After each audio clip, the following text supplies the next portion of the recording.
What does art mean to you?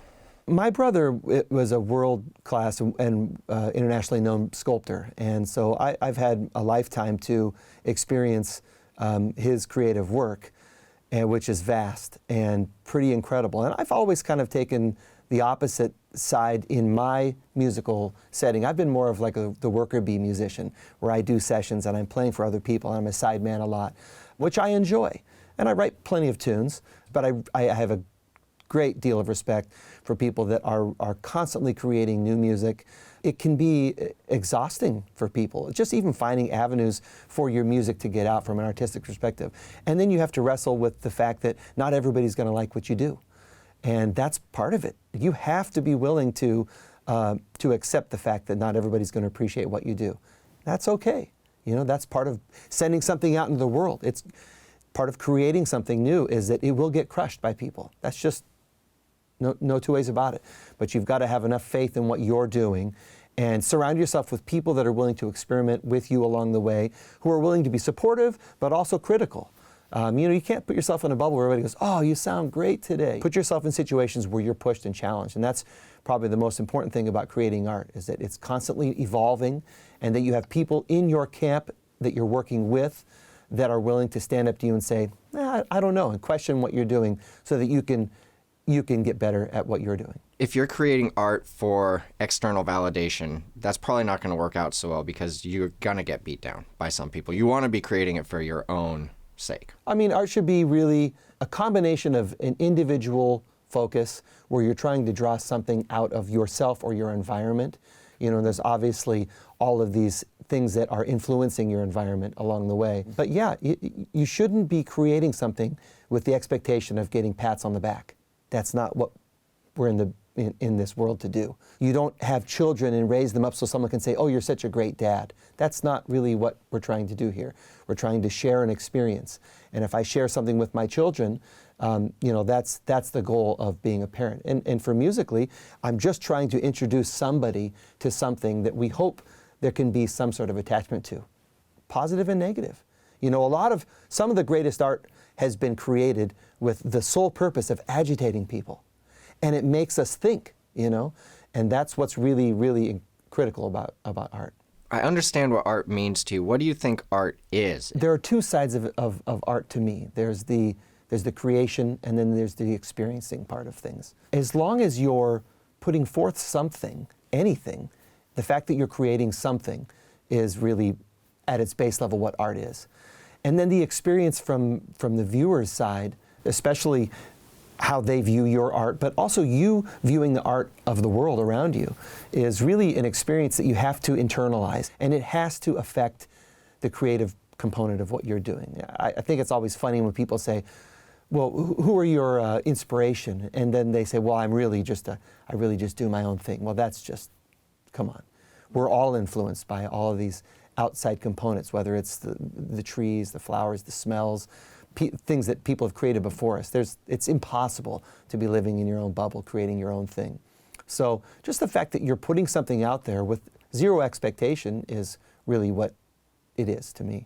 Yeah, and I think that that's key too. The more that you can observe your reaction to the environment, the more that you'll be able to build your art, because you will be able to understand these interactions. And a level of openness to everything that you're experiencing. People go into seeing a show, maybe like a visual art show, and they may have preconceived notions about what they like or what they don't like. And that's always limiting, Mm-hmm.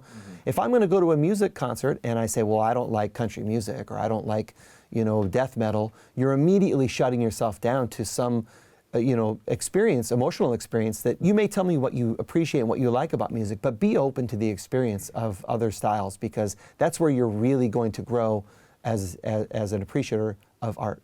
On that note, I always think about when I go to a concert, the band is the kind of nucleus. The audience at art shows and the audience at concerts are there because they really appreciate art in general, or specifically the genre that you're producing.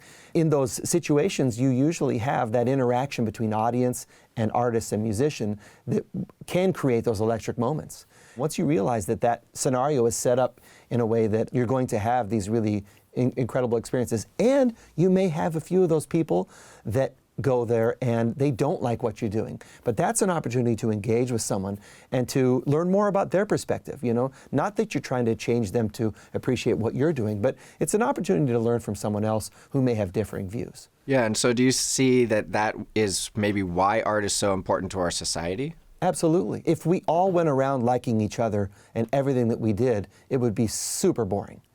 You know, you need some level of conflict, and particularly in things like art where there is no right and wrong answer. And those are the things that really spur conversation. Yeah, and so that's one of the things about music is the community that it builds is really amazing, but getting to that point can sometimes seem daunting because you have to put in a lot of practice time on your own to be able to fit in with those players who are already at that level to be playing with each other. Yeah, and it can really feel like a lonely endeavor, for sure, individually.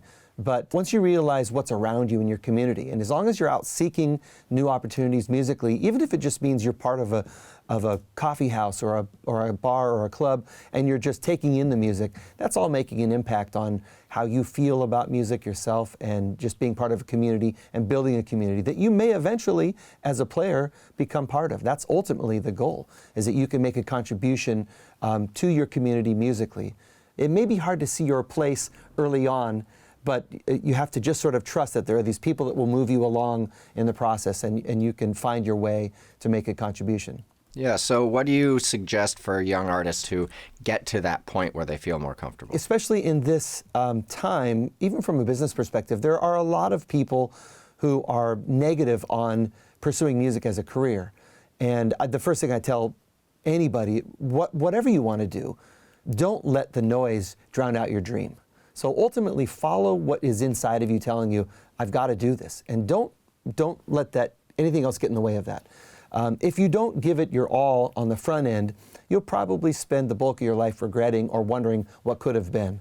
So yeah, absolutely, chase the dream as long as you can, you know. Find the passion that you have in yourself for music, or whatever it may be, digging ditches, you know.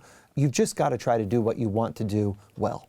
Really, I was told pretty much my whole life, I grew up in a family of doctors, and music was an extracurricular activity for me, and it was not something I was even planning on going to school for. And, you know, I didn't even get a degree in music. I've been playing since I was 4, and it was always in the background as something that was really a driving force, even though it wasn't kind of my primary focus.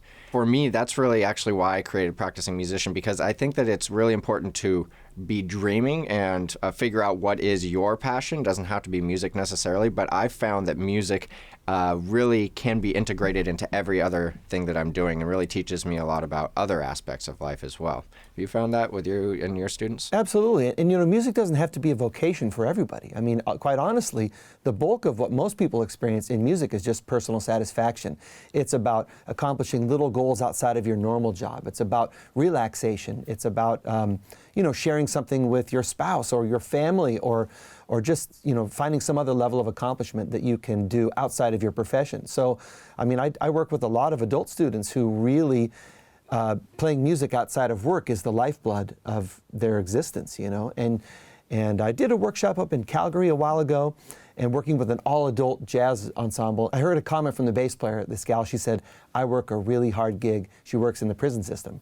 And she says, but every Sunday night when we get together with this band, this is the battery that powers me through the week. And I think that's pretty true for a lot of musicians who are doing it just for fun and just for personal satisfaction. So, I mean, you just have to find your place in music and be committed to making a space for music in your life too. Yeah, one of my favorite characters that portrays that is Duke Silver, Ron Swanson from Parks and Rec. Have you seen that show? Yeah, he's just seemingly hates his job, but then goes and he woodworks, and he has a secret life as a jazz musician, and it's fantastic.